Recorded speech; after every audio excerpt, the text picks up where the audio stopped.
انصاف کرنے والے، اپنے بیٹے کے ساتھ بھی انصاف کیا، ان کی زندگی میں عاجزی کی زندگی میں سادگی تھی، اور تو مامون الرشید مسلمان بانے چلے، آل عباس میں سے، خاندان رسول میں سے، پھر کیوں تو ایسا ہے؟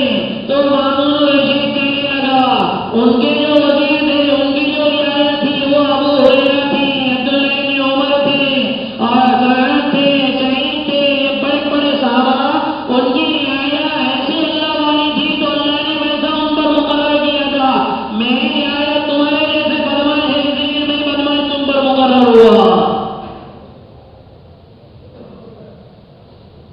ٹھیک بولتے، جیسی گرمی ویسی پانی، جیسے کو تیسا۔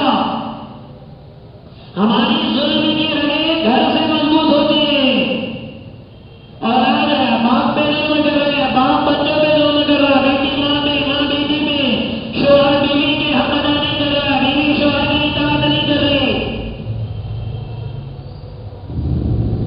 ساس اپنی بہو کو ایک نگاہ اچھی نہیں دیکھ رہی ہے، بہو اپنی ساس کو نہیں۔ یہ گھر سے ظلم کی جڑیں مضبوط ہوتی ہے۔ پھر محلے میں آئے، یہ ایسا، وہ ایسا، یہ ایسا، وہ ایسا، یہ ایسا، پورا دن اس میں۔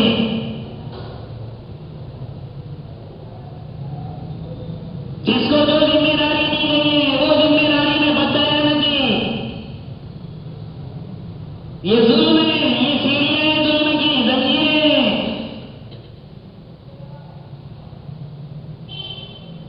سے پہلے بھی جب ان کا فتنہ آیا تاتاریوں کا، بابا فرید الدین اتار رحمۃ اللہ علیہ، ان کے بارے میں یہ مشہور تھا کہ اگر وہ دعا کے لیے ہاتھ اٹھائے اور کٹورا اس طرح پھیر دے تو دشمن کی بڑی بڑی فوج بھی ہو تو وہ ادھر چہرہ ان کا ہو جاتا، ادھر کبھی نہ آتا۔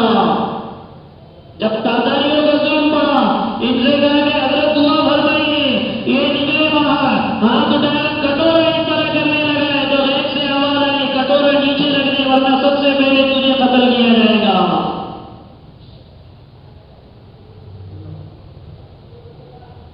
جب تاتاری نکلے تو کیا کہا؟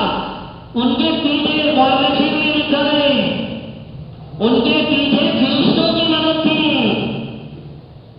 جب وہ تاتاری بے ایمان آگے بڑھے تو پیچھے سے فرشتے کہتے تھے، یا آئیے تو ہلکا بڑا اقتلوا الفجر، اے کافروں کی جماعت، یہ فاجر اور فاسق مسلمانوں کو مارو۔ کھوپڑیوں کے مینار کھڑے کر دیے تھے انہوں نے بغداد میں۔ مینار سمجھتا نا؟ ارے سمجھتا مینار، کھوپڑیوں کے مینار، بخت نظر میں جس طرح فلسطین میں قسم کھا کے جب وہ گھسا تھا کہ میں اس وقت تک ملک شام میں سے ایک یہودی کو نہیں ماروں گا جب تک کہ میرے گھوڑے کا سینہ ان کے خون تک نہ پہنچے گا، اس طرح تاتاریوں نے کیا تھا۔ تو یہ ظلم کی جڑیں نیچے سے چلتی ہے۔ اگر ایک مسلمان واقعی میں مسلمان بن جائے تو ان کے مدد کے لیے خالی ہاتھ اٹھانے کی ضرورت ہے، اللہ کی نصرت دی جاتی ہے۔ ہمارے فجر میں مسجد وغیرہ میں سنتوں کے جنازے نکالے گئے، اجتماعی امور میں بددیانتی ہے، سنتیں چھوڑی گئی، اولاد ماں باپ کا پتہ نہیں، ماں باپ کو اولاد کے حقوق کا پتہ نہیں، ہر آدمی دوسرے پہ غرہ رہا ہے۔ وَمَا لِلظَّالِمِينَ مِن نَّصِيرٍ، اے موٹی مثال، جیسے اس سے پہلے بھی مثال لی ہے، نماز پڑھنے والا آدمی نماز پڑھتا ہے تو اللہ مظلوم کی دعا قبول کرتا ہے نہیں کرتا ہے؟ مظلوم کی دعا میں اور آسمان کے بادل کو اللہ کیا کرتے تھے؟ ہٹانے سے سیدھا دعا اس پر رکھتے ہیں۔ اب حدیثوں میں آتا ایک آدمی نماز پڑھتا ہے، نماز کے بعد نمازی بھی دعا کرتا ہے اور نماز بھی دعا کرتی ہے۔ نماز کے بعد نمازی بھی دعا کرتا ہے اور نماز کے بعد نماز بھی خود دعا کرتی ہے۔ اگر نماز کو اچھا سوار کر پڑھے تو نماز دعا کرتی ہے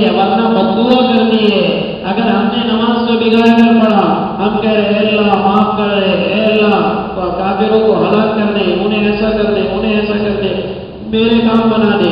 اور وہ جو نماز ہے نا جس کو میں نے بگاڑ لیا، وہ نماز کہہ رہے اللہ جیسے اس نے مجھے بگاڑا تو بھی اس کو بگاڑ دے.